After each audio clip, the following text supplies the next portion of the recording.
दोस्तों, क्या प्राचीन भारतीयों के पास बुलेट प्रूफ चीज़ें बनाने की तकनीक थी?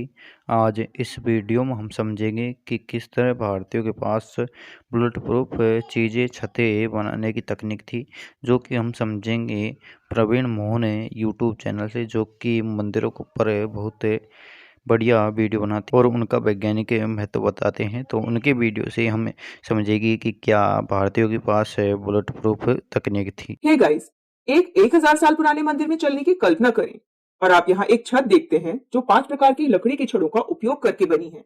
इनमें से कुछ बेलनाकार हैं, कुछ के 4 मुख हैं और कुछ के 6 मुख हैं, यहाँ तक कि कुछ के 10 मुख भी हैं। और आप विशाल लकड़ी के राफ्टर्स और तख्तों को छत को बनाते हुए देख सकते हैं। इन तख्तों के माध्यम से लकड़ी की छड़ें डाली गई हैं और सुदृढ़ीकरण के लिए आप अतिरिक्त समर्थन के लिए डाली गई इन मुड़ी हुई प्रबलित धातु की छड़ों को भी देख सकते हैं। इसके ऊपर इन सभी को धातु के बोल्ट और कील के साथ एक साथ बांधा गया है। आपको आश्चर्य होगा कि 1000 साल पहले प्राचीन बिल्डरों ने इतनी उन्नत इंजीनियरिंग कैसे की, है ना? लेकिन क्या हो अगर मैं आपको बताऊं कि इनमें से कोई भी लकड़ी या धातु से बनी हुई नहीं है। ये छड़ें, तख्ते, मुड़ी हुई पट्टी और यहाँ तक कि कीलें भी व्यक्तिगत रूप से ग्रेनाइट से बनी थी और फिर इकट्ठी की गई थी। जी हाँ, यही हम तिरुपेरुंतुरई के प्राचीन मंदिर में देखते हैं जो 1100 साल पुराना है। मुख्यधारा के विशेषज्ञों का कहना है कि आपके द्वारा देखी जाने वाली प्रत्येक छड़ ग्रेनाइट से बनी है। यह मुड़ी हुई छड़ आपको आधुनिक धातु की मजबूत सलाखों की याद दिलाती है ना? लेकिन प्राचीन बिल्डरों ने ग्रेनाइट की मुड़ी हुई छड़ें बनाई, इन ग्रेनाइट तख्तों के माध्यम से छेद किए और एक तंग बंधन के लिए रॉड डाली और फिर ग्रेनाइट कीलें लगाई। और विभिन्न प्रकार की ग्रेनाइट छड़ें, बेलनाकार घड़ा, 6 मुख वाली, 8 मुख वाली और यहाँ तक कि 10 मुख वाली ग्रेनाइट की छड़ें डालने और ग्रेनाइट की कीलें लगाने की कल्पना करें। आज इंजीनियर ऐसा ही कुछ बनाने के लिए लकड़ी का उपयोग करते हैं और वे इसे पैटर्न रूफिंग कहते हैं। विचार एक ही है, वे लकड़ी के राफ्टर्स आदि का उपयोग करते हैं और सब कुछ एक साथ जकड़ने के लिए धातु की कीलें लगाते हैं। लोगों को लगता है कि बैटन की छत को 100 साल से भी कम समय पहले 1950 के दशक में पेश किया गया था, लेकिन हम इस मंदिर में बैटन की छत देख सकते हैं जो 1000 साल से भी अधिक पुरानी है। लेकिन यह अविश्वसनीय है ना? कैसे आदिम प्राचीन निर्माता ग्रेनाइट का उपयोग करके ऐसी बैटन छत बना सकते हैं जो दुनिया की सबसे कठोर चट्टानों में से एक है? क्या यह वास्तव में ग्रेनाइट से बना है या सब कुछ मिट्टी या टेराकोटा से बना है और मूर्तिकारों ने केवल ग्रेनाइट की तरह दिखने के लिए इसे ढाला है?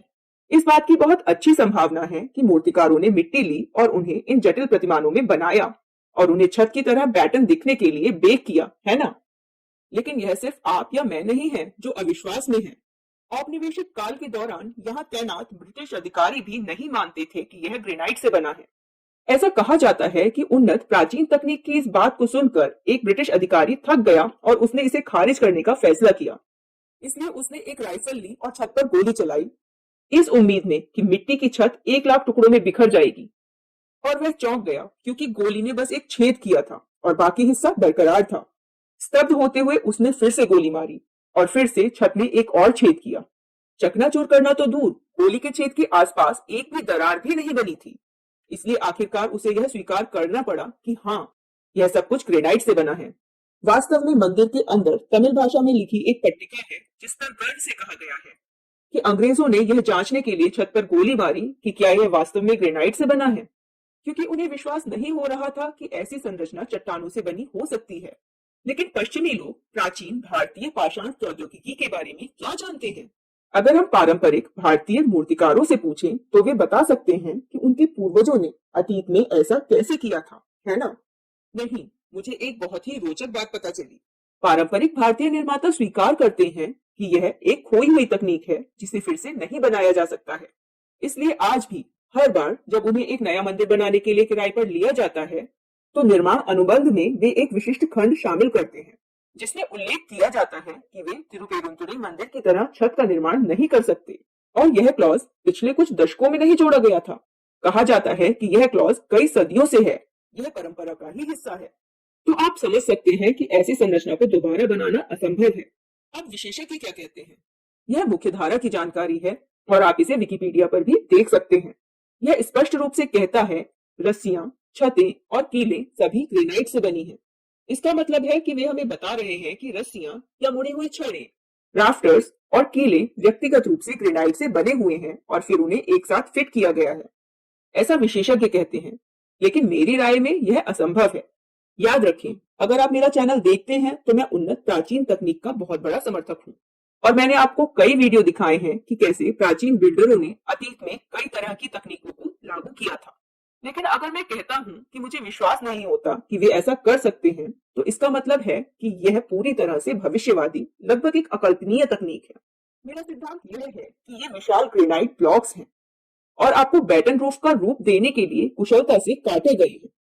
मुझे नहीं लगता कि यह एक पत्थर की छड़ है जो लगातार पत्थर के तत्वों से गुजरती है और पत्थर की कीलों को एक साथ रखने के लिए उसमें ठोका गया है। मैं ऐसा क्यों कह रहा हूँ, है ना? कील या कीलक को किसी धातु से गुजरने के लिए कील को वस्तु से सख्त होना चाहिए।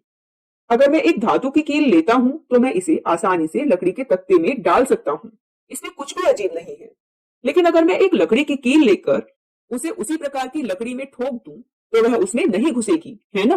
पर क्यों? क्योंकि कील को वस्तु से ज्यादा कठोर पदार्थ का बना होना चाहिए। तो एक ग्रेनाइट की कील एक ग्रेनाइट के ब्लॉक के माध्यम से नहीं जाएगी। मैं उन्हें व्यक्तिगत कील के रूप में नहीं सोचता, मैं उन्हें केवल नक्काशी के रूप में सोचता हूँ जो कील के रूप में बनी हुई है। मैं आपको एक और उदाहरण दूंगा। इन मुड़ी हुई ग्रेनाइट की सलाखों को देखें। आपने प्रत्येक निर्माण स्थल में इन्हीं के समान धातु के रिबर्स या रीइंफोर्सिंग बार देखे होंगे। जब तक वे उस इमारत को गिरा नहीं देते, तब तक अधिकांश लोगों को यह पता नहीं होता कि किसी निर्माण स्थल में कितनी सरियों का इस्तेमाल किया गया है। लेकिन वे इन धातु की सलाखों को मरोड़कर इमारतों के अंदर क्यों डालते हैं? क्योंकि इनकी तनन शक्ति कंक्रीट से अधिक होती है। इसलिए वे इन सलाखों को आधुनिक इमारतों में संपूर्ण संरचना की ताकत बदलने के लिए जोड़ते हैं। लेकिन इस मंदिर में ग्रेनाइट की छड़ों को मोड़ने और फिर इसे अन्य ग्रेनाइट के ब्लॉक्स जोड़ने की आवश्यकता नहीं है, क्योंकि संरचना की ताकत में कोई बदलाव नहीं होगा। इसलिए इस तरह के कारणों से मेरा मानना है कि ये विशालकाय पत्थर के ब्लॉक हैं जिन्हें नक्काशीदार बनाया गया है और फिर एक बैटन छत का रूप देने के लिए अगल बगल रखा गया है। हालांकि मैं इसकी पुष्टि नहीं कर सकता जब तक कि मुझे करीब से देखने की अनुमति ना हो। यह उन चीजों में से एक है जहां मुझे विश्वास नहीं होता, लेकिन मैं चाहता हूं कि यह सच हो, क्योंकि अगर विशेषज्ञ इसका विश्लेषण करें और पुष्टि करें कि ये अलग अलग राफ्टर्स, रॉड्स और ग्रेनाइट की कीलें हैं, तो इस मंदिर को न केवल एक हेरिटेज स्थल के रूप में मान्यता दी जाएगी, बल्कि इसे दुनिया के आश्चर्य के रूप में भी पहचाना जा सकता है, इस तरह की अद्वितीय तकनीक के कारण। तो आप क्या सोचते हैं? क्या ग्रेनाइट की छड़ों, ग्रेनाइट की कील आदि का उपयोग करके ऐसी छत प्रणाली बनाना संभव है? क्या प्राचीन बिल्डरों के पास ऐसी अद्भुत पत्थर की तकनीक थी? क्या ये केवल नक्काशियां हैं जो बैटन रूफ सिस्टम की नकल कर रही हैं? कृपया मुझे अपने विचार कमेंट सेक्शन में बताएं। मैं प्रवीण मोहन, देखने के लिए बहुत बहुत धन्यवाद। सब्सक्राइब करना ना भूलें और मैं आपसे जल्द ही बात करूंगा। बाय।